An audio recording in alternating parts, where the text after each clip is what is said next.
I've always been a night owl. The graveyard shift suited me just fine, with its quiet corridors and the hum of the hospital's machinery. But that one fateful night, everything changed. I'd been working at St. Mary's Hospital for years, and my colleagues would often joke that I was more at home in the darkened hallways than in the daylight. The night shift wasn't for everyone, but I found solace in the eerie quietness of the late hours. It was an ordinary evening, or so I thought. I settled into my usual routine, making rounds to check on the patients, most of whom were deep in slumber. But as the night wore on, an unsettling feeling began to gnaw at me. Something was off, and I couldn't quite put my finger on it. As I walked down the dimly lit hallway on the 3rd floor, I heard a strange, faint melody. A child's lullaby, echoing through the otherwise silent corridor. My heart quickened, and I began to search for the source of the eerie tune. The music grew louder as I approached one of the rooms. It was room 303.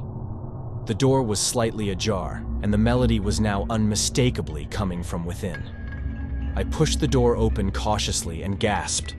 The room was empty, but the lullaby continued to play from an old, dusty music box on the windowsill. I approached the music box, feeling a shiver run down my spine. It was an antique, the kind I'd only ever seen in horror movies. As I reached out to stop the music, the melody suddenly stopped on its own. The room was plunged into an eerie silence once more. I couldn't shake the feeling of being watched.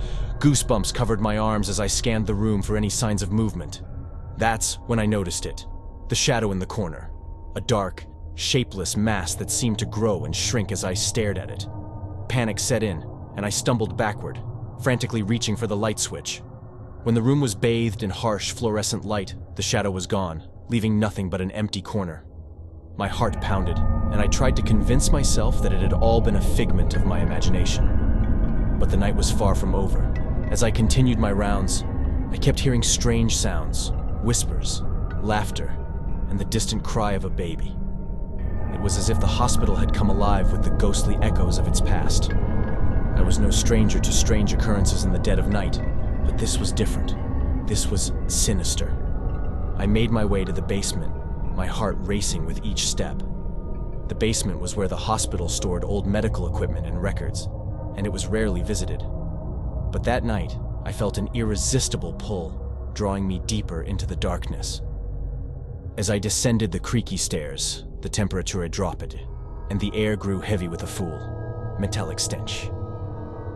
It was then that I heard a chilling, mournful wail. I followed the sound, my footsteps echoing in the eerie silence.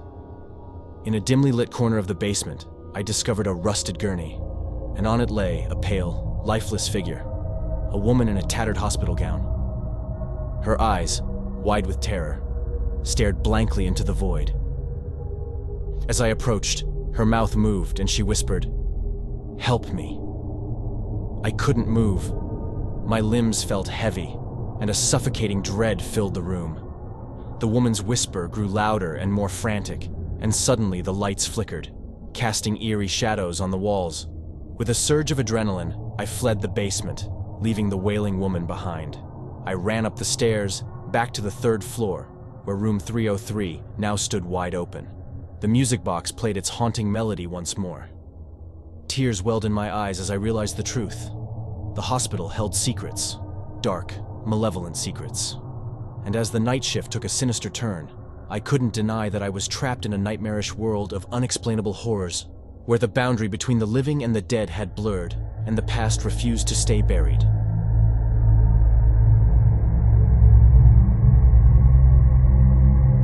I'd always been a bit of a loner, so the night shift at Oakwood Asylum seemed perfect for me. I took the job as a security guard to escape the prying eyes of the day world, but one night, I found myself facing something far more sinister than nosy co-workers.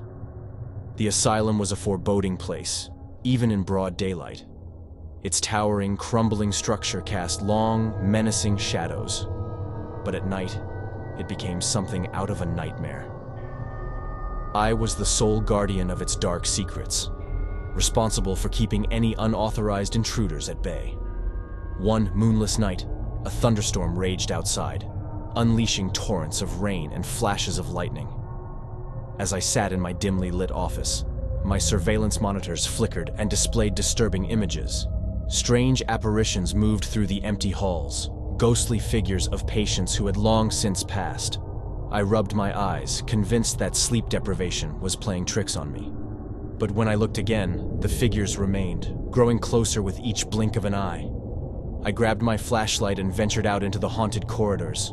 The rain drummed on the windows, creating an eerie rhythm to accompany my footsteps. My flashlight beam illuminated the long-forgotten patient rooms, their rusty beds and straitjackets hanging like specters of the past.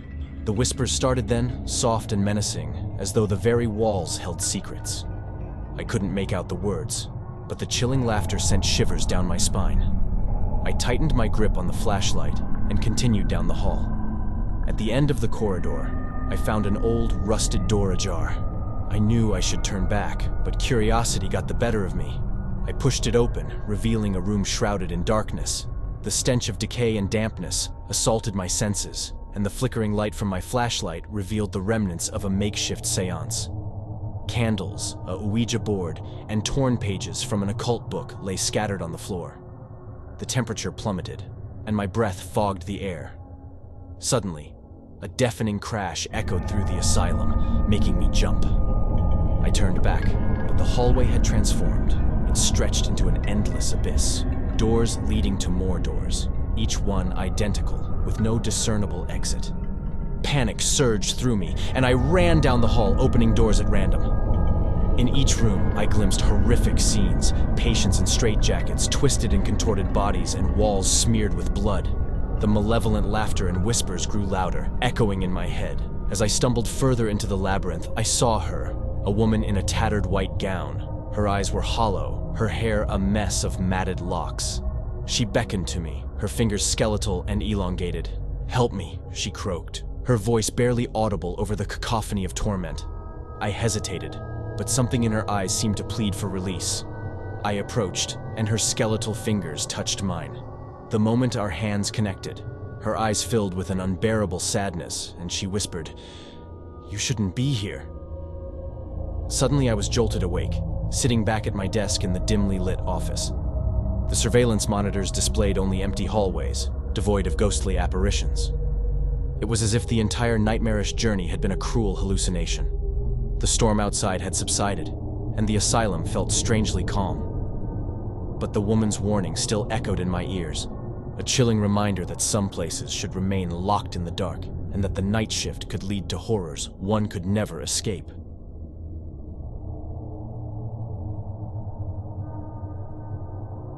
The night shift at the old Hudson Textiles factory was always quiet, and that's just the way I liked it. There were no noisy coworkers, no demanding bosses, just the comforting hum of the machines and the echo of my footsteps in the empty halls. But one night, everything changed. It was a particularly chilly evening, and I huddled in my security booth, watching the monitors as the cameras scanned the darkened factory floor. The only source of light was the occasional flicker of the overhead lamps, casting eerie shadows on the massive looms and rows of abandoned textile spools. I had just started to drift into that drowsy, half-awake state when the first anomaly appeared on the monitor. A flicker of movement in the far corner of the factory. I leaned in, squinting at the screen. It was a shadow, a distorted figure moving between the looms. My heart quickened as I reached for the radio to call for backup. Before I could make the call, the power went out, plunging me into pitch darkness. I fumbled for my flashlight, and when I switched it on, my blood ran cold. The factory was different, transformed into a nightmarish realm. The looms now seemed to be in operation, their shuttlecocks moving back and forth with unnatural speed, creating a deafening cacophony that filled the air. The rows of textile spools spun of their own accord, unspooling thread that danced through the air like sinister serpents. But what horrified me the most was the figure in the center of it all. A pale, gaunt man in tattered clothing stood there, his back hunched as he worked the loom. He wove with inhuman speed, his skeletal fingers manipulating the fabric with unnatural dexterity. I couldn't tear my eyes away from the ghastly spectacle. Then, the man turned to face me, and I gasped. His face was an unsettling tapestry of scars. as if his very flesh had been woven and rewoven into a grotesque design. He opened his mouth, revealing rows of jagged, needle-like teeth, and his voice hissed through the factory. "Welcome to my world." I stumbled back, unable to comprehend what I was witnessing. The man beckoned me to approach, and against my better judgment, I found myself drawn closer. The looms and spools seemed to reach out for me, their threads wrapping around my limbs and pulling me into the nightmarish ballet of machinery and madness. The man with the scarred face continued to weave, and I realized that the threads were forming a grotesque tapestry. Each thread seemed to represent a life, a soul that had been lured into this malevolent factory. My own thread was being woven into the pattern, and I understood the terrible fate that awaited me. As the man worked, he laughed, a chilling, inhuman sound that reverberated through the factory. I struggled to break free, but the threads only tightened their grip, pulling me inexorably toward the loom. My vision blurred, and the world became a swirling maelstrom of fabric and darkness. Just as I felt my consciousness slipping away, the power surged back to life, and the factory returned to its normal, abandoned state. I was on the floor, drenched in sweat, my flashlight still clenched in my hand. The looms were still, and the textile spools remained motionless. It was as though the nightmarish tableau had never existed. But the memory of that night would haunt me forever, a reminder that some places held unspeakable horrors, and that the night shift could lead to a descent into madness that one might never escape.